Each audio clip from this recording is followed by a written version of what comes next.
So just yesterday I get a text message from my cousin who has come up with a product, has jarred up some potion and has made some sales, and she sounds pretty excited, and she's basically saying to me, look, I think I may have something here. Where would I go next?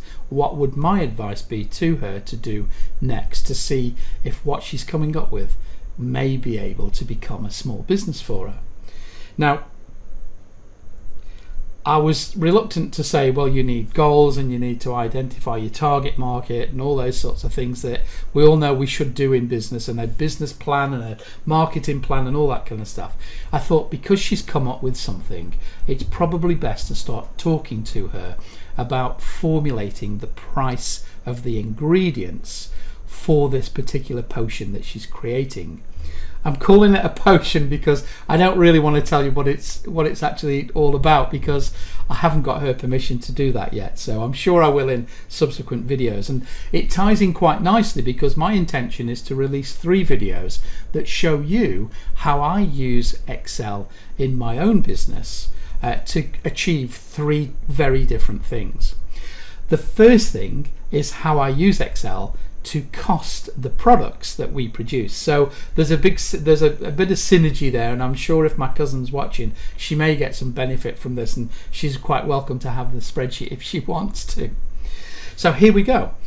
So what I get from my kitchen team when we're coming up with a new recipe is how many portions they made from that recipe, all the ingredients, the pack weights for those ingredients, the price per pack, and the amount of grams or milliliters of that ingredient they used to produce the 20 portions.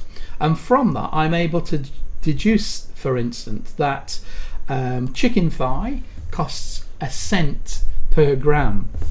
They use 2,000 grams to make 20 portions, so it uses 100 grams per portion, so that comes out at 90 cents. Now 100 times 1 is, it's actually rounded down to 0.01 here, and that's why the maths doesn't look quite right on the screen. So I can from that I can very easily determine what it's costing per portion, because here's all the ingredient cost per portion. I've got a standard price of 29 cents for packaging that I add on the end there, so I come up with $2.05. And these are really fairly straightforward formula. There's nothing too complicated about those whatsoever. So it's a fairly easy spreadsheet to put together, this one is. From that, of course, what I also could do is start saying, okay, well, let's have a look at some of the more expensive items here. We're going for $2.05 per portion, but we're using 2 kilos of chicken. What would happen if we, say, knocked the 2 kilos down to 1.5 kilo and put 750 grams in of onions?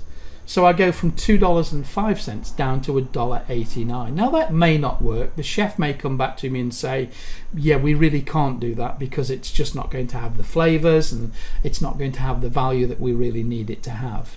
But you can see that it's quite easy for me to do that. I'm just going to undo those couple of numbers. So that's a way that I use Excel in my own small business, which we've been running for the past 11 years or so, and that is to cost all of those ingredients that we use in our recipes. And hopefully my cousin will use this too.